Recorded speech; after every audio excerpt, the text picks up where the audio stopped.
So, here we are again. Are you ready to do John and George? I am ready to do John and George. All right, let me know when we're hot.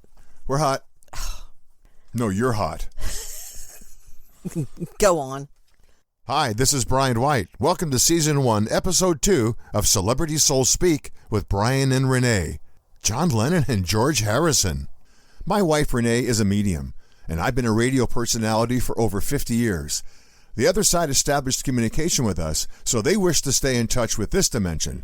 They know I truly love and respect music and the artists that perform it, and Rene is also a huge music fan. We started this podcast, and I've been interviewing celebrities that have passed over. We're giving them a platform, and they have a lot to say, and we are in contact and passing along all their thoughts. Thank you, Brian. George Harrison and John Lennon. I'm a little starstruck. Brian, you've had a bromance with the Beatles since the beginning.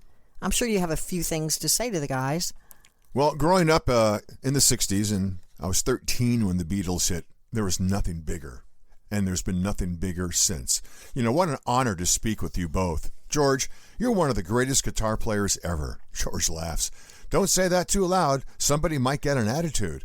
Oh, I know the story between you and John. You carried the band with your guitar. John could play the guitar, but you carried the band with the rhythm and the lead, George commented. John says, I was the conscience and the songwriter, sometimes. Oh, I know. George, I thought you should have been given more due on each album, but you were only allowed to have basically one song. John steps in. Paul would not have it. Paul would not have it with my credit. See, that's something we didn't know until later, John replied. That's okay. I wasn't happy with his either. Alrighty then, so things aren't always as they seem. Well, they never are in the entertainment business. Well, George, I really enjoyed your contributions to each album, like I'm Happy Just to Dance with You on Hard Day's Night, and of course Taxman, Something, and Here Comes the Sun from Abbey Road. George is very humble. Thank you. That's a very kind thing to say. Sometimes between those two, it was difficult for anybody to recognize that we were also in the room. Big egos, those two, huh? Big egos. Big asses, if you ask me.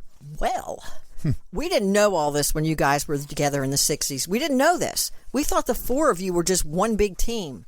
John explains, before everything big happened, we were just a friendly lot of guys, just friends from a small town. It wasn't a big deal, but then when money and fame came in, and to be honest, we were all smoking things that we probably should not have been, I just felt as if we were pitted against each other so that we cannot form a bigger group against the music business. The producers wanted to control us. How could they do that if we were all openly communicating? People were treated like nothing, like cogs in a machine. Artists are sensitive and require different environments and have to be treated in a way that says, we understand the enormous amount of pressure that is being brought to bear upon you.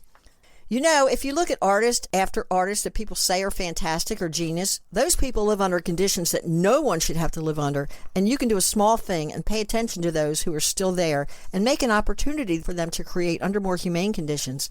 You might have musicians who create for longer periods of time, whose output would be pure, and you wouldn't have to think so much about how many records someone sold or what number they hit on the charts, but that this is a genuine artist and should be heard. John, we hear this again from two of the biggest artists ever. Mistreatment, abuse, control. Makes you not want to be a star.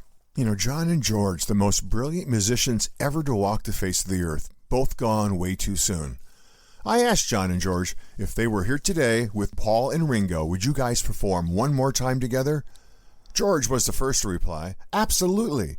It would be the culmination of a dream to reunite with these childhood friends and make music again. From John, it would depend on Sir Paul's ego. It would depend if you could play without it being Paul and the other guys who backed him up. It's not just me, it's the others who didn't always get their due. It was never an easy place when the extra person on stage was Paul's ego. We've now gotten the conversation started. With this interview, we will be your voice to humanity. Maybe the front lines will be those people, the DJs, the radio stations, who keep saying, let's play this music, it's important. It's absolutely important. John got very solemn.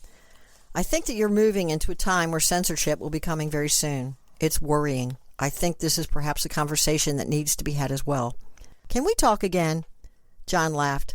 George is a bit more available than I am. I tend to spend a lot of my time on the beach, but if you call on the right day and time, I might be available to join you. George says, that would be lovely. Wow, Brian, I'm still a little dizzy. I know. John and George, unbelievable. All I could think about was the first time they came off the airplane there at JFK in New York. It's like, whoa, this is the biggest thing ever. I remember I was 8-ish, 9-ish maybe. I lived in Baltimore. They landed at Baltimore Washington International Airport. Of course, my parents wouldn't take me. I had no idea who they really were. It's like, I want to go see these people. My parents were like, are you nuts? You don't even know who they are. But I knew something big was happening. Yeah. I knew that it was a big deal, and I was right, and they were wrong. So there. Well, just want to thank you so much, John and George, for speaking with us. We'll be in touch. Yes, thank you so much, John and George. Bye-bye. Bye. Thanks for joining us. Join Celebrity Souls Speak on Facebook at facebook.com/The Celebrity Souls Speak. And check out Renee's blog at commonsenseinwilmingtonnc.blogspot.com. Sense spelled CENTS.